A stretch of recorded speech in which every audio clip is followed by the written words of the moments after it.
Hola, ¿qué tal? Soy Dora Villalobos Mendoza y esto es Ecos de Mirabal, periodismo con visión de género. Ya estamos martes 19 de abril de este 2016 y vamos a tener hoy un programa muy especial, fíjese.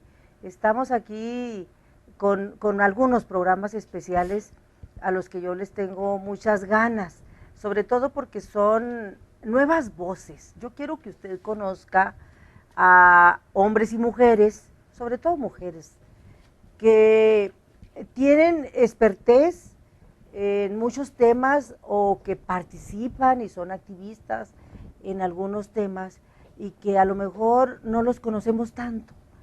Y tienen mucho que decir, son hombres y mujeres, le digo, sobre todo mujeres, que tienen un caminito andado, la mayoría un caminito muy largo, en, con especialidades, con participación en distintos temas y que tienen mucho que decir, que tienen mucho que compartir y que yo los voy y las voy a estar invitando para que vengan aquí a ayudarme a hacer reflexión justamente sobre estos temas diversos en los que debemos de estar pensando, a los que les debemos de poner atención.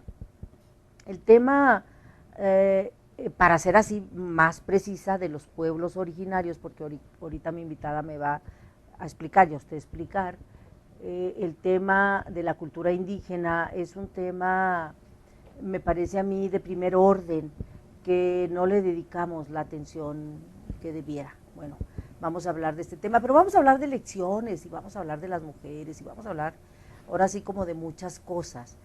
El chiste es que estas cosas y estos planteamientos y estas reflexiones las voy a compartir y las voy a hacer aquí con una amiga muy especial, Kiriaki Orpinel, a la que yo invité y me da mucho gusto recibir aquí, compañera periodista, antropóloga, le digo defensora de los pueblos originarios, porque además ella viene de estos pueblos y se siente muy orgullosa, entonces, pues por eso, ¿no? Y ahorita, compañeras, además, que estamos compartiendo un espacio súper importante en este observatorio de género que está impulsando el Instituto Estatal Electoral, que es súper importante, donde compartimos con muchas compañeras y les mandamos ahí saludos, espero que nos estén viendo varias, ¿no? La mayoría, y que yo espero que ellas también vengan al ratito. Kiriaki, bienvenida, me da mucho gusto que estés acá. Tú has pues estado atrás de los micrófonos, pero de radio muchos años, y decías que la tele no es lo mismo, pero sí es lo mismo, la verdad es que… Si no la ves, sí, no es lo mismo. Si no ves las cámaras no pasa nada, porque el micrófono la verdad es que siempre impone, siempre, y las cámaras también. Ya cuando más o menos les entiendes, ni caso les haces, y entonces ya tú te sientes ya el muy a gusto. Sí, la mera verdad es que sí. Bienvenida. Y a mí me gustaría que empezáramos porque tú nos platiques tantitito quién es Kiriaki, que para empezar es un nombre muy bonito, pero muy particular, no cualquiera se llama Kiriaki. ¿Quién es Kiriaki? ¿De dónde viene? ¿Qué ha hecho en su vida? Que nos platiques un ratitito, y luego a partir de ahí platicamos de estos otros temas que a mí me interesan mucho, ¿no? Bueno, mi nombre es Kiriaki Arali Orpinel Espino, de los Orpinel y de los Espino de Huachochi. Construida por María Espino, una fantástica mujer, y también, por supuesto, un fantástico compañero de mi madre, mi padre, Arturo Orpinel, ¿no? Crecí entre Chihuahua y Huachochi. El punto era no repruebas si te vas de vacaciones, que luego Semana Santa se convertía en no 2 semanas, sino 4, y las vacaciones eran larguísimas de verano. Entonces me la pasé brincando entre allá y acá, en la avioneta con don Mario y Peñita y Chalelo, grandes pilotos aviadores para la Sierra Tarahumara. Entonces ya decidí estudiar filosofía y letras en el área de letras españolas ya hace un buen rato, y me fui a trabajar en la radio de Huachochi. Allá trabajé un buen rato, Me pagaron como 4 años y los demás lo hice de hobby. Me encanta todavía la radio. Y la radio de Huachochi es extraordinario el potencial que se tienen, la voz, la presencia, el consejo, el trabajo que se hace a través de este instrumento tan preciado que es la voz. Más entre los pueblos originarios, que la voz es la historia, es la medicina, es la alegría, es la política, es todo allá la voz. También lo es acá entre nosotros, ¿no?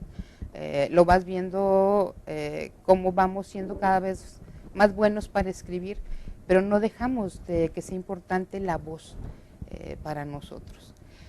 En algún momento decidí que, bueno, me regresaba a Chihuahua a estudiar antropología y me vine a estudiar antropología. ¿En la radio? ¿Estabas en la radio indígena? Sí, en la radiodifusora en Xetar. Xetar, órale. ¿Estabas en la radio hablando en rarámuri? No, Pepe y era... Hablo muy poquito rarámuri. Ok, era en castellano. Ya, en la Castilla decimos, en la sierra. En la Castilla. En la Castilla, okay. Sí. La mayoría entiende, de los rarámuris entiende el castellano, ¿no? O sea, porque también en la radio indígena hay algunos programas en rarámuri, ¿no? Sí, mira, Enrique Servín, que es uno de nuestros especialistas del idioma rarámuri, Enrique Servín dice que nosotros, como hablantes maternos del Castilla, del español, decimos que los rarámuri nos entienden. Y los rarámuri dicen que nosotros también les entendemos a ellos en rarámuri. Pero el manejo que nosotros tenemos es cortísimo. No manejamos más allá de 50, 60 palabras y con esas las acomodamos como si fuera un rompecabezas. Lo mismo hacemos ellos. Y más las mujeres, porque las mujeres están más protegidas, más cuidadas, más, no atrás, porque siempre van acompañándose, ¿no? Sino, pues sí, más cuidadas, más protegidas, ¿no? Hay historial en muchas de las familias de las agresiones que hacen los chavochis, y chapuchi es plural de chavochi, hacia las mujeres indígenas y también las mestizas. Entonces, por supuesto que tiene que estar más cubierta, más protegida de estas agresiones. Por eso no la vemos. No la vemos tanto, pero es un actor político muy fuerte, es un actor en la salud indispensable, en la transmisión del conocimiento, de la historia, del trabajo, de la siembra, de la cosecha. El mundo rarámuri no existiría sin ella y se trabaja a la par. Los hombres hacen todos los trabajos femeninos, o que se supone que son femeninos, y las mujeres hacemos también los trabajos de ellos, ¿no? Agarramos el arado, partimos leña, es mucho más compartido el espacio. El trabajo doméstico y el trabajo público, que para ellos el trabajo público es el agrícola en gran medida, y el doméstico y la política. Sí, la política. Se comparte más. Sí. Esto es interesante porque algo que nos divide al pueblo mestizo es esta separación de roles de género, lo que nos toca hacer a las mujeres y lo que les toca hacer a los hombres, que afortunadamente cada vez lo vamos compartiendo, ¿no? Pero que está todavía muy dividido. En el caso de la cultura indígena no es tanto. Mira, algunos de los compañeros, tenemos diferencias, pero las diferencias están porque yo vi cosas que ellos no vieron. Los hombres no entran al mundo femenino rarámuri. Las mujeres, como investigadoras, sí entramos al mundo masculino rarámuri. O sea, nosotros sí podemos movernos en el espacio masculino y en el espacio femenino, como mujeres externas de la cultura. Y los hombres no. Los hombres investigadores, sean antropólogos, sociólogos, psicólogos, trabajadores sociales en masculino, no van a entrar a la cocina tan fácilmente como entramos nosotros. No van a entrar al círculo femenino donde se bebe tesguino. Ahí no vas a estar. Yo sí puedo tomar tesguino con los hombres, pero un hombre es poco común que pueda estar inserto en el círculo femenino. Entonces, yo sí veo otras cosas, estos espacios femeninos, que de todos modos, estando acá, ellos no ven, ¿no? La cocina es territorio nuestro, ¿no? Y sí, es territorio nuestro y les gusta cocinar muy bien, pero dejen la cocina como estaba, ¿no?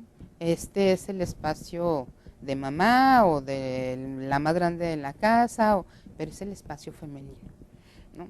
Entonces, en las familias más tradicionales, ¿no? Y allá todo el mundo hace el grupito allá, el grupito acá, pero hay un momento en que las mujeres, para hablar de todo, porque no nada más hablan de niños, ¿no? Hablan de qué dijeron en la radio, qué mentiras están contando los candidatos, están riéndose, por supuesto, la carcajada es constante, es riquísima, los chistes, las guasas, las chicas solteras ya cuando están en calidad de decidir si quieren pareja o si quieren conocer un poquito más su cuerpo, empiezan a pedirle a las amigas, a los hermanos, pero no más prestados, no es para más, no más prestados, ¿no? Pero sí va impactando, por supuesto, más la cultura desde fuera. La televisión, otro tipo de radios, sí impacta estos espacios, ¿no?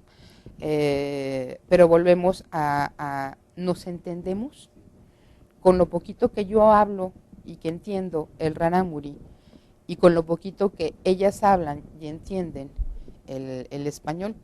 Enrique dice que más o menos se deben de tener ellos, los que hablan muy bien el español, unas 100, 150 palabras. Entonces, las mujeres lo que aprendieron en la escuela albergue o en cualquiera de las escuelas, regresaron a su rancho, al pueblo, y van dejándolo de lado. O sea, no es algo útil. Claro. Cuando sigues la secundaria, sigues la prepa, buscas la universidad, claro, el español es una herramienta que sin ella no vas más allá, pues, porque para leer no hay nada en rarámuri. Mínimo de lo que debiéramos de tener, ¿no? Luego te veniste acá a estudiar antropología, terminas antropología, creo que estás haciendo una maestría o andas... No, estoy en la tesis por titulando, queriendo titularme. De la licenciatura. De la licenciatura. Ya, porque sé que andas haciendo tesis y en estos menesteres de la tesis que es complicado, ¿no? Sí, y es riquísimo, pero es una friega hacer cualquier tesis. Y bueno, con estos ojos de antropóloga me parece que pueden complementar la visión que tú tienes de la cultura indígena y obviamente con todo tu trabajo, porque además de estar en la radio indígena, has participado desde muchas organizaciones de la sociedad civil en el acompañamiento de problemáticas indígenas. Algo pasa que igual pasa en todas las culturas indígenas, y la nuestra aquí es pues con la rarámuri particularmente, aunque hay otras culturas, pero la rarámuri pues es la más grande, ¿no? Algo pasa que no pasan los años y pasan y no logramos entendernos tanto entre el mestizaje y los pueblos originarios de Chihuahua, particularmente los rarámuri, en el sentido de que son muchos, no porque sean los únicos o quienes dominen, igual pasa con los otros, pero digamos los revés. Igual, y no hay entendimiento ni de un lado ni del otro, es decir, sí ha logrado la cultura indígena de Chihuahua mantener una independencia cultural muy fuerte, que cada vez a lo mejor sí se va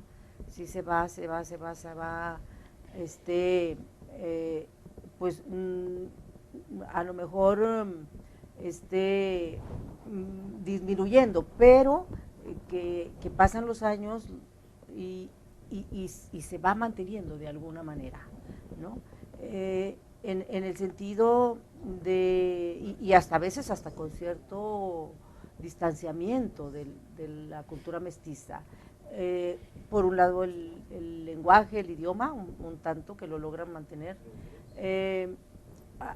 ya no tanto con la vestimenta, más o menos, pero digamos menos, pero sí con la forma de pensar, la forma en el sentido de la transmisión educativa, en el sentido de, y lo que más me llama la atención es en lo que piensan del mestizo, en esta parte tan cultural de las ideas, ¿no? Tú que estás más cerca de la cultura indígena, de la rarámuri, tú que le entiendes más por la cercanía, por el origen, pero también desde el estudio y desde el acompañamiento. ¿Tú cómo dirías que está esta relación entre mestizaje e indigenismo en Chihuahua? ¿Cómo lo analizarías? Bueno, mira, el indigenismo es algo que practican las instituciones de gobierno y muchas de las ONGs. Yo creo más bien que esto debe ser un enfoque basado en derechos humanos, un enfoque intercultural, incluyente, plural, diverso, como somos, ¿no? Como somos.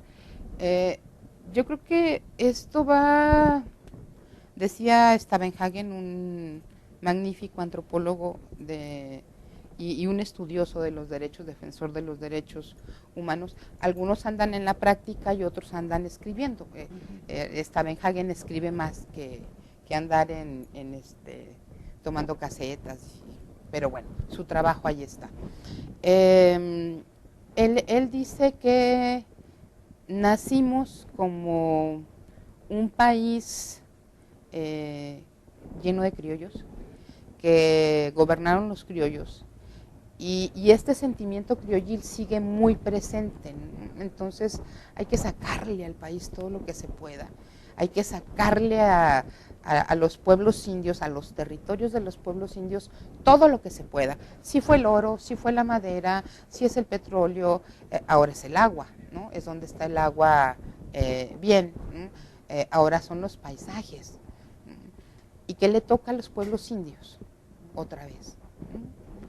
Se fueron hasta donde... Los arrinconamos hasta donde yo no asumo que los arrinconé. Hasta donde más... Me refiero como cultura mestiza, ¿no? En ese sentido, es decir... Sí, pero ahí vienen de regreso, ¿no? Porque no es un rollo personal individual, es un asunto cultural, ¿no? Pero así como asumimos esto de los arrinconamos, deberíamos de asumir también la parte india, ya sea por el color de nuestra piel o porque somos opositivos. Sí, pero yo no puedo decir abuela. Porque no es cierto que a mí me arrinconaron. Es decir, no me puedo ver de su lado, porque yo no estoy allá arrinconada, ¿me explico? Al contrario, me ubico más de este otro lado, donde si bien no personal o individualmente lo hago, me parece que estoy en una cultura, aunque sea defensora de los pueblos originarios, en una cultura en la que fui educada con este mestizaje. Y ahí está la clave, en la educación. Porque mentiría si diría que fui educada en la cultura rarámuri, es decir, es falso, ¿no? Porque aunque me sienta absolutamente, y así es decir, por eso digo mestizaje, porque doy por hecho que somos de las dos partes, un producto. Pero la gran diferencia es que estos pueblos originarios no son mestizos, son originarios, es decir, ellos conservan solamente esa parte, ¿no? Esa parte. Y nosotros que tenemos las dos, sí, hemos hecho. Exacto, no logramos no nos logramos relacionar, en mi opinión, no nos logramos relacionar, sobre todo desde esta parte hacia allá, con el respeto que tendríamos que tener, ¿no? Me parece. Yo creo que eso tiene que ver con la educación. Desde cuando desaparecen los pueblos indios en los documentos, desde Benito Juárez. A ver si no me saliéndome da alguien un trancazo por estar hablando mal de Benito Juárez, ¿no? Pero desde Benito Juárez. Que además era originario. Era indígena de Oaxaca. De Oaxaca, ¿no? De Tlaxiaco, de Guelatao, de por Guelatao. Ahí, ¿no? Entonces, desde ahí desaparecieron.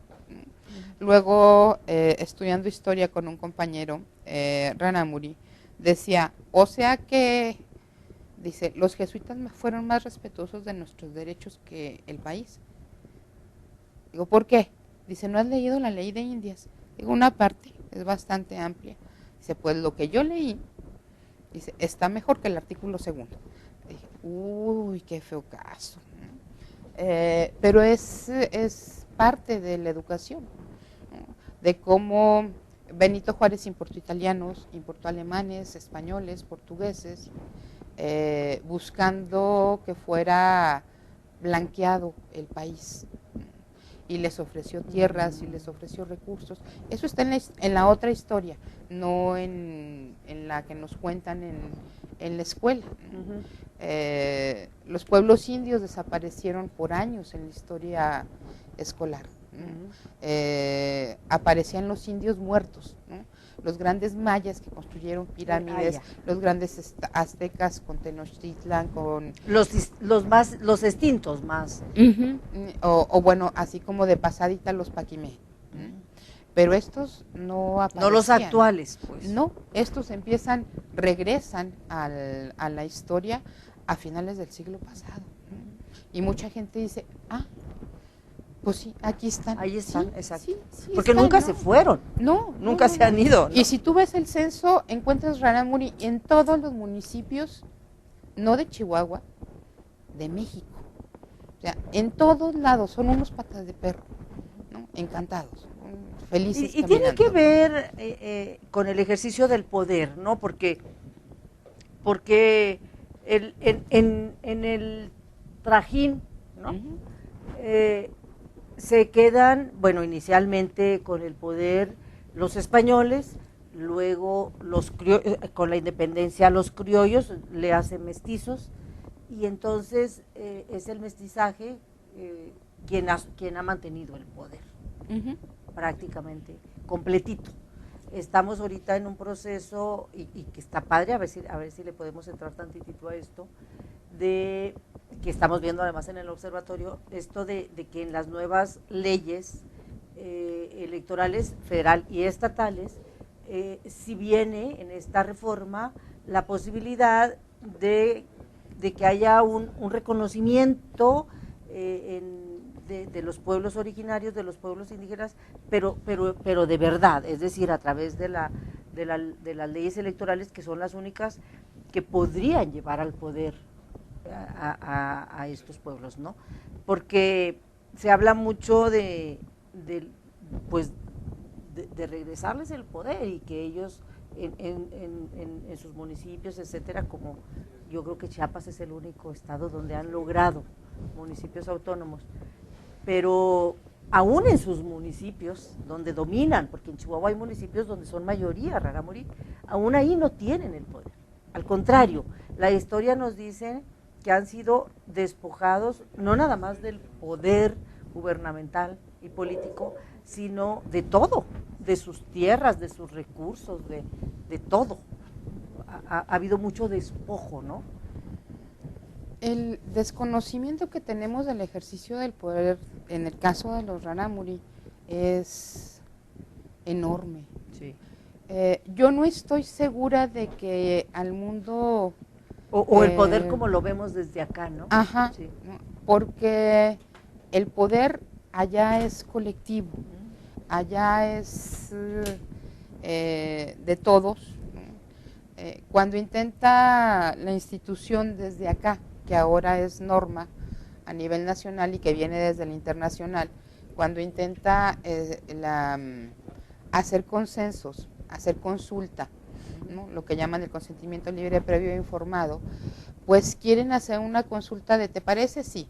Sí, pero cuando, por ejemplo, los Ranamuri dicen, sí, está bueno, no te están diciendo que sí al proyecto, a la idea, al programa, a lo que tú les diseñaste con todas tus buenas intenciones, que otras no son ni tan buenas intenciones, Generalmente. Generalmente. Pero lo que hace el mundo Ranamuri es decirte, sí, nos parece interesante lo que nos estás proponiendo y vamos a platicarlo. Después te contestamos. Pero como son tan propios, ¿no?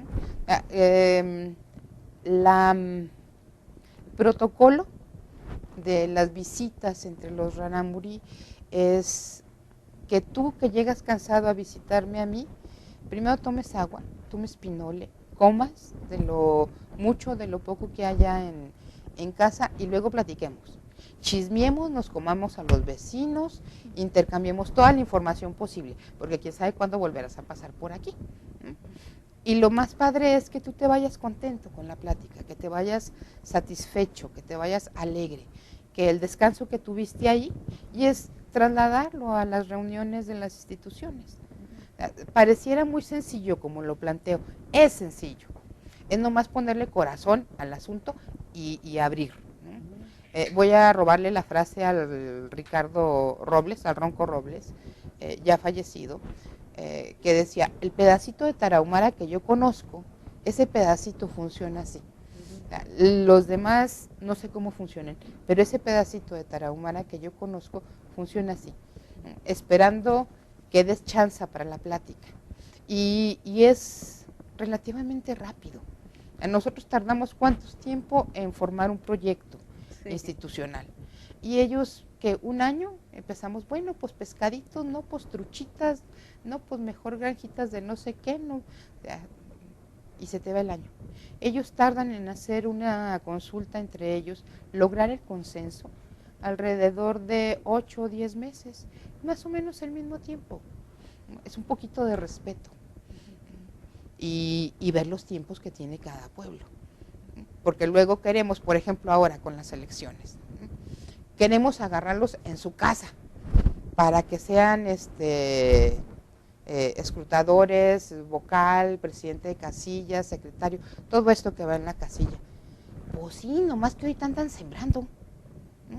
Entonces, siembro aquí y acabamos aquí y nos vamos a otro rancho a ayudar. Y así vamos brincando. ¿Cuándo regresaré? Pues quién sabe. Y no sé si estaré para ver y dónde voto o no. Pero fíjate que tú tienes razón. El ejercicio del poder que yo planteaba es desde la cultura mestiza, porque el ejercicio del poder desde ellos, desde estos pueblos originarios, es diferente y este ejercicio del poder lo siguen manteniendo desde su visión y esa seguramente es la razón por la que siguen existiendo, porque siguen ejerciendo el poder desde su cultura, que es este ejercicio del poder colectivo. Aún, aunque a nosotros no nos guste y aunque en nuestro ejercicio del poder no los incluyamos, no importa, ellos hasta donde pueden, porque llega un nivel en que nuestras leyes ya les limitan que sigan ejerciendo el poder como ellos quieren, y que es esta lucha, ¿no? Y como lo ejercen, no necesitan de nuestro reconocimiento, de nuestra aceptación, de nuestro permiso. Eran antes de que fuéramos nosotros, nación, ¿no? Ya eran. Entonces, el ejercicio que nosotros intentamos de encriptar, de cortar, de hacerles así, el ejercicio del poder, pues no, se te salen por un lado, por el otro, o sea, tienen tantos caminos y tantas veredas andadas, y una historia oral que se van contando. Decía también el querido Ronco Robles, dice, es que nosotros somos una bola de pip. O sea, llegamos después de 100 años y llegamos en blanco. Y estos indios ya saben cómo vernos la cara. Le decía, Ronco, no nos ven la cara. ¿Cómo que no? A todos nos dicen que sí y nunca hacen las cosas. Bueno, y luego ya oías la otra plática de Ronco Robles, ¿no? Donde decía, es que es otro mundo, otra visión. Es otra visión, sí. Y son incluyentes, pero nosotros no hemos practicado ser incluyentes. Exacto. Le decía un día de estos a mi fantástica madre que a mí los espacios en Tarahumara fueron riquísimos, porque allá no me dejaron sentada porque parecía que me faltaba un brazo. No me falta, yo así nací. No me puede faltar algo que nunca tuve. Claro. Entonces le digo a mamá que allá no me juzgaron, no me hicieron un lado, no hubo discriminación, hubo una empatía, si ya llegaste hasta aquí, me decía don Toño Méndez, un Ranamuri en la casa Orachi, si ya llegaste aquí, hasta aquí ya la libraste. Entonces, éntrale, ¿no? Camine, que eso es lo importante, caminar y ser contentos, ¿no? Y estar contentos. Y entrando al asunto electoral, que es ahorita el tema obligado y que además está rico, ¿no? Talento. ¿No? Es talento. ¿Cómo ves? ¿Cómo sientes? Bueno, estamos empezando, ya hay una precampaña, etcétera, pero estamos empezando una campaña con estos 6 candidatos y muy diversos, con una ley de paridad. Candidatos, no tenemos ninguna candidata, hay que decir.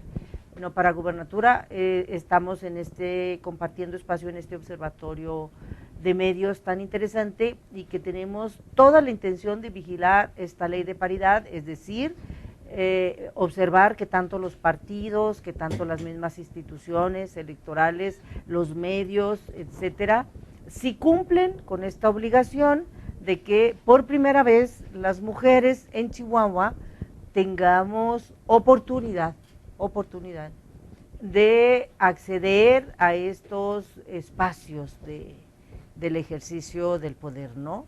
Es decir, que los partidos sí lleven mujeres candidatas en la mitad de los espacios en los que están participando en las candidaturas a las alcaldías, a las regidurías, a las sindicaturas, a las diputaciones. Desgraciadamente, pues a gobernador nomás no hay ni una. ¿Ni una? De las 6, ni precandidatas, ¿eh?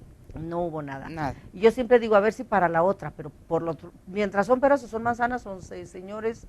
¿Cómo la ves tú? ¿Cómo la estás observando la elección, este proceso? ¿Hasta dónde vamos? Yo creo que va lenta. Va lenta. Algunos candidatos traen un discurso de la época de los 70, si es que no de antes, ¿no? Sexista, misógino. Otros traen el mismo proyecto de promesas y promesas y promesas, ¿no? Oía a uno de ellos prometer maquiladoras para Huachochi. Dije, ¿otra vez? ¿No? Y digo otra vez porque no tenemos agua, está igual que Chihuahua, o peor. Y es el ofertar las maquilas sin tomar en cuenta las condiciones en las que se encuentra yo no quiero maquilas allá si no está el agua asegurada para la población. Otro que prometía muchachas, ¿no? Otro que decía vamos a abrir carreteras y la gran visión completa. La gran visión está completa desde los 70s, finales de los 60s más o menos, ¿no? Entonces vas oyendo los discursos y solamente hay uno que está hablando de derechos, uno solo, de todo el abanico, hasta donde llevamos ahorita, nomás hay uno que ha hablado de derechos humanos, en general, todavía le falta ponerle mujeres, niños, adolescentes. ¿A quién te refieres? El único que ha hablado de derechos es Corral, es Corral y Pérez Cuellar lo mencionó también, pero fue así. ¿Te gustaría que los candidatos visibilicen más derechos humanos? Yo, más que me guste, es lo que les corresponde, claro. Porque esperan ser gobierno. Entonces, ¿qué vamos a tener? Otro gobierno que va a ser papá, otro gobierno que va a decir, te voy a dar despensitas y 100 pesos para que vayas y votes por mí, te voy a dar ¿qué te gusta? ¿Otra cobijita? Con las cobijas ya hubiéramos tapizado la Sierra Tarahumara. Y con las despensas, pues, si logran llegar sin gorgojos, y si no, pues no importa, es proteína. Tantita proteína, no sucede nada. Yo creo que es derechos, porque mientras que ellos no entiendan que son quienes deben de proveer, de dar, de entregar, de satisfacer, no necesidades, derechos, vamos a seguir siendo igual. No vamos a caminar. Que eso es parte también de lo que veíamos en el observatorio, ¿no? Sí. A marcarnos todo el tiempo la observancia de dónde están las candidatas, ¿no? Abres cualquiera de los periódicos y te encuentras 10 notas de los candidatos. Sí. Y te encuentras una de este tamaño de alguna de las candidatas. Sí, vamos a ver ya en las campañas a finales de abril, ya de los municipios, de las diputaciones, a ver si es cierto. Este observatorio va a estar, para eso se llama observatorio, muy vigilante, a ver cómo se ven las mujeres. Y las invitamos. Entendemos que ahí sí va a haber mujeres en estas campañas, en este proceso. Esperemos que sí, vamos a ver cómo también los medios las tratamos y cómo ellas también, y los mismos partidos respetan la ley, y vamos a ver las instituciones, el mismo Instituto Electoral, el mismo tribunal, etcétera. Hay mucho trabajo que hacer. En ese sentido es una elección rica, ¿no? Es la primera vez que tenemos este proceso con una ley paritaria. Vamos a ver cómo funciona, a ver qué resulta, ¿no? A ver cómo se pone. A ver cómo se pone. No quiero que se me vaya, nos quedan 10 minutitos, me dicen, y no quiero que se me vaya el tiempo sin que hablemos, aunque sea un ratitito, muy poquito, de Repechique. Y estas indígenas que están, pues ya hace ya una semana, el miércoles pasado, en plantón en el aeropuerto de Krill. Están en plantón protestando, exigiendo que el gobierno del estado cumpla la sentencia que emitió el juzgado octavo de distrito. Es una sentencia, ganan un amparo, en el sentido de que esta sentencia obliga al gobierno del estado a resarcir los daños materiales e inmateriales que les provoca a la comunidad indígena de Repechique la construcción del famoso aeropuerto en Krill. Ahora sí, ahorita nos pusieron ahí unas imágenes del plantón del aeropuerto en Krill. Ahora sí no lo pueden poner, si nos hacen ustedes favor, mientras platicamos estos últimos minutitos de Repechique. Y es interesante porque ya tienen una semana, están pidiendo en esta negociación, que afortunadamente ya entraron con el gobierno del estado porque ya fueron algunos funcionarios allá a platicar, ya contabilizaron estos daños y están exigiendo 93 millones de pesos como indemnización para ellos, la comunidad indígena, poder reparar estos daños, insisto, materiales e inmateriales. Tú has estado cerca de esta comunidad y pues sí me interesaría tu opinión.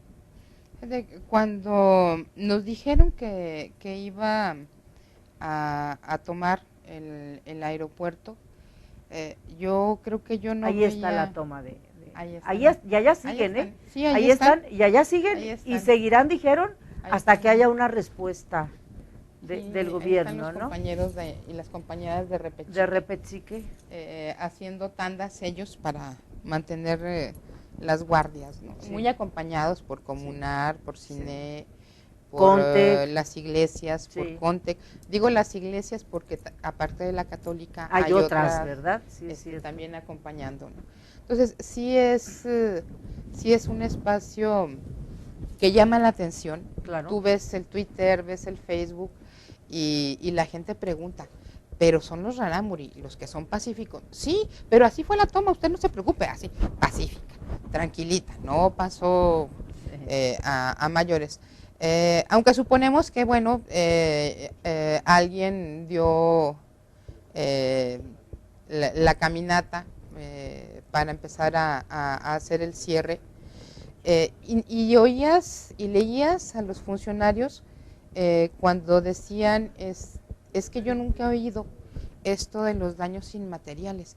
Bueno, si llegan y te tumban la casa a ti, llegan y te revientan el tubo del agua, y cuando se roban el aparatito del medidor del agua, no hay un daño, además del económico, no te queda la sensación de que fuiste manoseado. Igual pasó con Repechique y igual había que entenderlo. Y con Choriachi, y con Coloradas de la Virgen, y con Palos Muertos, y con Mogótabo. Pues aquí está bueno, órale, tumbamos todo esto. Y los que viven ahí. No es que aquí no vive nadie. No, sí vive. Y hay aguajes, y hay lugares que les dan plantas, y hay lugares de siembra, y se corre la bola. Probablemente a ellos les guste más que se corra la bola donde los turistas los vean, ¿no? Para que llegue el bueno Mickey, dicen los Ranamuri. Pero son los espacios, ya están, de ahí viven, esa es su forma de vivir, nos guste o no. Era un campo donde las chivas comían, donde había chuchupate, donde había hierba de la víbora, donde había alrededor de 7 aguajes chiquitos y 3 grandotes, los que ellos llaman los aguajes padres o los aguajes madres. Y ahora no hay ya. 93 millones de pesos, pues ¿qué son? ¿En cuánto tiempo los recuperan? No se supone que va a ser un gran negocio, ¿o para qué lo hicieron? ¿No? Sí, decía una de las chicas que entrevisté ahí de la comunidad, decía, es que yo aquí cuidaba las chivas. Y bueno, pues me quitaron el lugar donde cuidaba las chivas. Y luego decía Teresa, una líder indígena ya mayor, y decía, es que aquí levantábamos plantas medicinales y nos quitaron los aguajes y ella decía, y además va a haber mucho ruido y nos molesta. Pues sí. ¿No? Está con esta franqueza, pues sí, ¿no? O sea, nos va a molestar. Este aeropuerto que se va a quedar aquí para siempre, como está tan cerca de donde vivimos, nos va a molestar siempre. Entonces, como que, bueno, cuando ella lo expresa así, hasta ese momento, yo digo, sí es cierto, ¿no? O sea, no te queda tan claro hasta que te lo explican así. Sí. Realmente no alcanza. Dices, pues ¿qué tanto son? 400 metros, 600 metros. Sí, pero esos 600 metros no eran tuyos, ¿no? O sea, llegaste y dijiste aquí y ya, ¿no? Aquí es lo más parejito, es lo más cercano a donde tenemos los negocios, ¿no? Pero además es esto que tú decías al inicio, y que ocurre no nada más en Repechique, en toda la sierra. Esta necedad de esta cultura mestiza de no consultar. Voy y me apropio y no pregunto, y por un lado. Y por el otro, la famosa tenencia de la tierra, que es a lo que yo me refería cuando decía que esta cultura indígena, este ejercicio del poder, al final limita, aunque ellos ejerzan el poder, lo ejercen hasta cierta parte, porque ya no tienen posibilidades, aunque quieran de ejercerlo más. Por ejemplo, son nuestras leyes, nuestro ejercicio del poder, el que decide quién es dueño y quién no es dueño de las tierras, porque no hay un papelito, aunque sean ellos en la práctica dueños, ¿no? Pero como no tienen el papel, esto que garantiza que son los dueños, entonces, aunque estén ahí y hayan vivido y por lo tanto sean dueños, nuestras leyes, nuestro ejercicio del poder les dice, no, es que como tú no eres dueño del poder, entonces yo voy y otro que se ostenta, a ese le compro y yo hago aquí mi aeropuerto y punto, ¿no?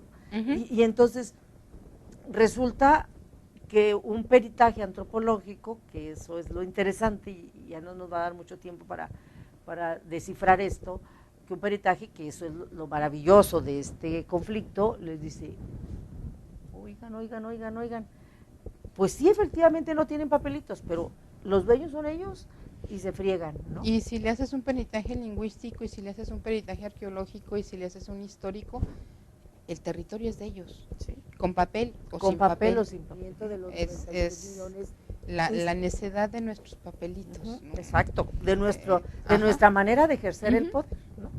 Sí, y ellos dicen, no, pues yo no no tengo, pero de aquí soy y esto es mío.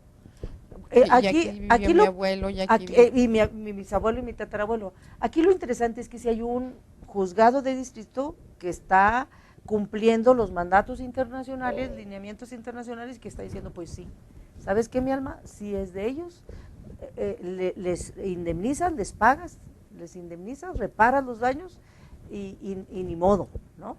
Entre La nosotros justicia tenemos federal. el dicho de hablando se entiende la gente, ¿por qué no se habló antes? No, pues porque no eran los dueños. O sea, ¿cómo iba a ir este ejercicio del poder, le hace gobierno del Estado, cómo va a ir a hablar con ellos si para el gobierno no eran los dueños? ¿No? Que es esta manera, ¿no?, de relacionarnos a la que yo me refería al inicio, y entonces la sierra está llena de conflictos. Sí, se están metiendo presas sin claro, consulta, carreteras sin todo. consulta, gasoductos sin consulta, nuevos hoteles sin consulta. Todo. Yo no sé el día en que los pueblos originarios tengan más abogados, porque los que tienen ahorita son muy poquitos. Qué bueno que dices esto, quería. O sea, son muy poquitos, sí, y con un enfoque basado en derechos humanos de pueblos originarios todavía son más poquitos. Nos tenemos que ir, nos están diciendo Adiós. que se nos acabó el tiempo, pero yo quiero cerrar con esto que tú dices, Kiriaki.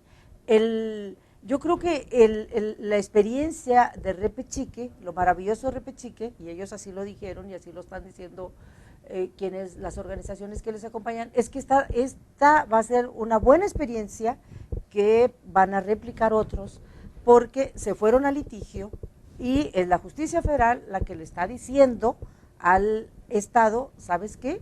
No hiciste las cosas bien, hazlas como se deben de hacer, corrige, y entonces empodera a las comunidades indígenas. Entonces esto se va a replicar, estoy segura. Yo te agradezco mucho, espero que te hayas sentido a gusto y que estés contenta y que quieras volver. Claro que sí. A platicar muchas cosas, es como una pasadita así de esto que son tus temas, pero vendremos con otros y con temas que tú quieras. Cerremos invitando a mujeres al observatorio. Sí, claro que sí, ojalá que muchas mujeres se unan a este observatorio que va a ser tan rico. Y bueno, pues nos tenemos que despedir. Quédese con Luis Carlos, que a mí se me olvida decirles que se quede con el noticiero de aquí de Antena que sigue, con Luis Carlos, que además es un chavo muy comprometido con la noticia y con la información. Muchísimas gracias aquí a Said, que además nos camareó bien rico, y allá adentro a los demás compañeros, a Alan, a Ana Laura, a Viviana, a usted que nos sigue en Ecos de Mirabal. Muchísimas gracias. Hasta la próxima.